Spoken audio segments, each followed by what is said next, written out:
A few days later, having completed all the necessary formalities, I gathered my belongings and left my parents-in-law's house. I informed my mother-in-law of my departure, bowing to her in a gesture of maturity.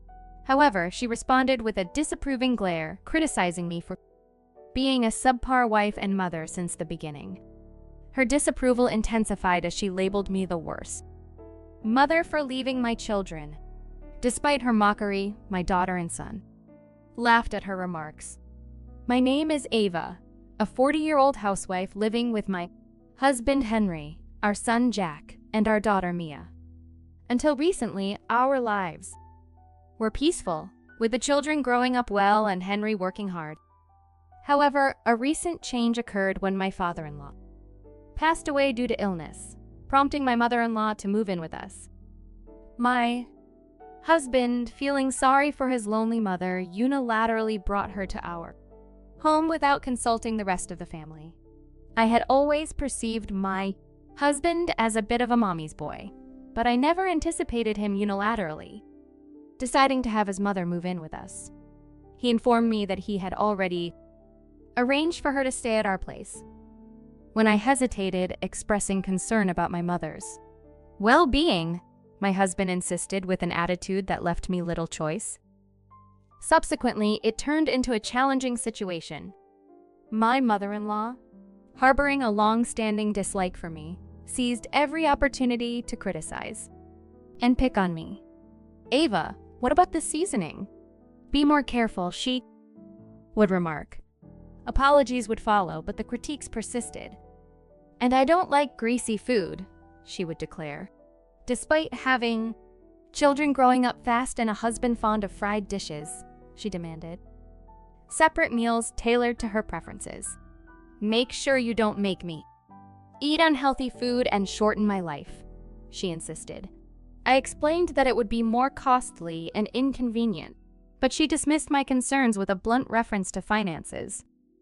The situation, which began with my husband's decision, evolved into a daily struggle as we navigated the challenges of living under one roof with conflicting preferences and tensions. The burden of managing the household, finances, and dealing with the everyday hassles fell on me, as my husband, Henry, earned enough money. My mother-in-law, ever critical and accusing me of being spoiled, would reminisce about her own past efforts in managing house chores single-handedly when she was young. Her disapproval extended to the point of labeling me a lazy mother, expressing pity for my grandchildren having to live in a home overseen by such an allegedly indolent figure. While tempted to respond and ask her to take charge if she had so much to say, I refrained. Speaking up would only incur my husband's anger, as he had a tendency to side with his mother. When I initially objected to my mother-in-law's attitude, describing her as a wife-beater, my husband's reaction was swift and harsh. He admonished me for talking back to his mother, reminding me of his role as the primary provider. Faced with this power dynamic, I contemplated divorce, but the fear of losing custody of my cherished children, my treasures, deterred me. As a housewife, I recognized the challenges of navigating a divorce and the potential impact on my ability to care for my children. Despite the hardships and the critical atmosphere in the household, my devotion to my children prevailed, keeping me from taking that drastic step. Choosing to endure the toxic environment of my marriage, I decided not to object to that ongoing mistreatment. However, instead of passively enduring it, I secretly began laying the groundwork for a divorce. Under the constant scrutiny of my mother-in-law, who spent her days at home, I discreetly applied for jobs at various companies. Fortunately, one company offered me a part-time position, leveraging my prior experience as a bank clerk. This marked my return to the corporate world after a long hiatus, and despite the accompanying responsibilities and stress, the job brought a sense of fulfillment. It proved to be a welcome distraction from the constant presence of my mother-in-law at home. However, my decision to work didn't sit well with her. She questioned why I bothered working when my husband's income was sufficient, suggesting that I might be seeking attention from other men. Her judgmental remarks reflected a total lack of understanding. Despite my husband earning well, the addition of my mother-in-law to our household increased our expenses, limiting our financial flexibility. To exacerbate matters, my mother-in-law insisted I provide her with an allowance to prevent me from spending it on other men. When I resisted and communicated the impossibility of such an arrangement, she complained to my husband. Upon his return home from work that night, my husband unleashed his anger on me once again, echoing the familiar pattern of mistreatment. "No, I'm not having an affair," I vehemently denied when confronted with the baseless accusation. My mother, however, insisted otherwise, claiming that I was using my part-time salary to fund illicit affairs. Frustrated, I refuted her unfounded allegations, but my husband, swayed by his mother's words, challenged me to prove my innocence by giving her an allowance. Resisting this unreasonable demand, I found myself cornered as my mother-in-law entered the scene with a smirk. She demanded a monthly allowance of $500, citing my mother's assertions as justification.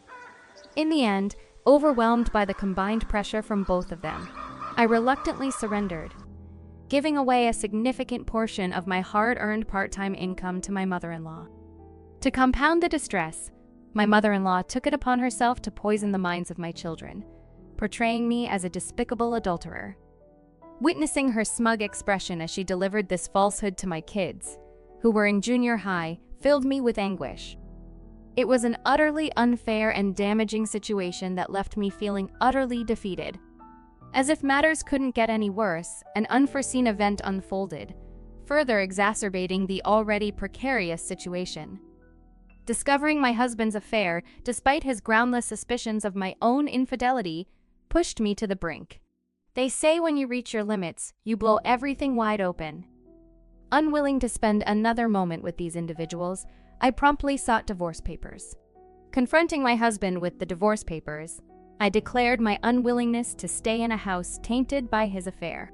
His response was callous laughter and a dismissive remark, stating that he didn't want an old woman like me in his home. It became clear that he intended to be with his adulterous partner after the divorce. Surprisingly, he readily agreed to alimony and property division without objection. When the children were asked about their preferences, they expressed their desire to remain in the house. My mother-in-law seized the opportunity to belittle me, claiming she knew I favored their father over the other woman. Completing the necessary formalities a few days later, I gathered my belongings and left my parents' house.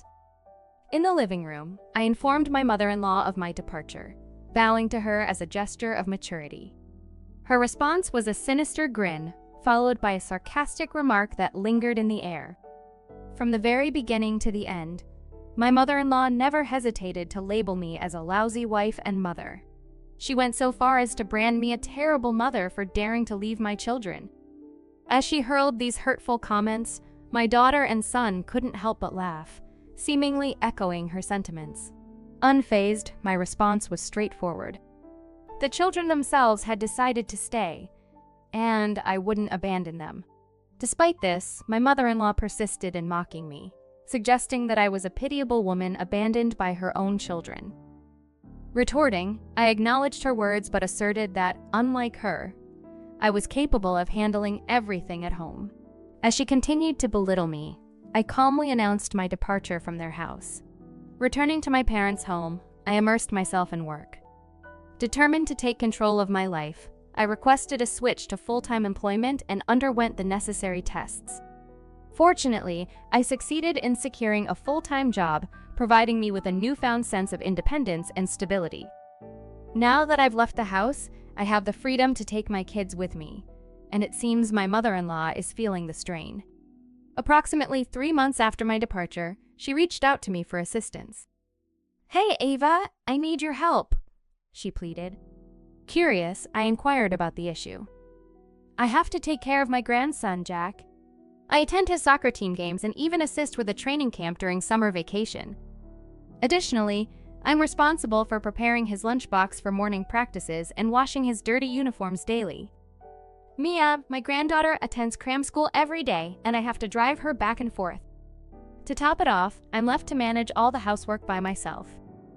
Henry claims he's too tired from work and refuses to help. Having already divorced Henry, I felt detached from her struggles. Well, if you're just complaining, I'll hang up now, I asserted. But she persisted. Wait, Ava, I'm reaching out because I need your help. Please don't say that. Firmly, I responded. No, I won't go back, but I understand that you're in a situation you can't handle alone. I will take the children. I cannot entrust my precious children to you, I firmly declared. But they want to stay here, my mother-in-law countered. That's because they wanted you to understand how hard I was working, I explained. What? She exclaimed in confusion. In fact, when I decided to get divorced, the first thing I did was talk to the children. Mia, my daughter, said, "But this means that grandmother and the others are just kicking you out, right, Mom?" Then my son chimed in, "I don't like that." "We know how hard you work, Mom." So, the children decided to stay home first and let their grandmother know what their mother had gone through. I was thrilled that they were on my side and made up my mind to earn enough money to bring them home. With everything unfolding according to our plan, I confidently asserted, "Yes, I'm not a full-time employee, and I'll take the kids." Her response was an exasperated, "Oh no." Taking decisive action, I engaged the services of a lawyer to pursue the transfer of custody. With the children expressing their desire to live with me, the legal process of transferring custody unfolded smoothly. Simultaneously, I exposed my husband's affair to his company, leaving his boss astounded.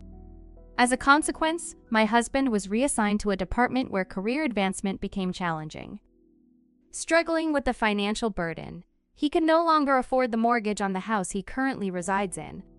To add to the chaos, my mother-in-law was compelled to find employment, much to her displeasure, as my ex-husband dictated her actions. Their relationship soured and they engaged in a blame game. As they navigate the repercussions, it appears likely that they will have to vacate their current residence. Nonetheless, I've distanced myself from their affairs. In the meantime, I secured an apartment and moved in with my children. In this newfound environment, my children are blossoming into wonderful individuals. My daughter has taken up cooking responsibilities, while my son actively contributes to household chores such as laundry and cleaning. The positive and supportive atmosphere in our rented apartment signifies a fresh start for our family. My primary goal is to empower my children to pursue their dreams and aspirations in the future. To achieve this, I am committed to persevering in my work and striving to earn a living that ensures they have the opportunities and resources needed to follow their passions.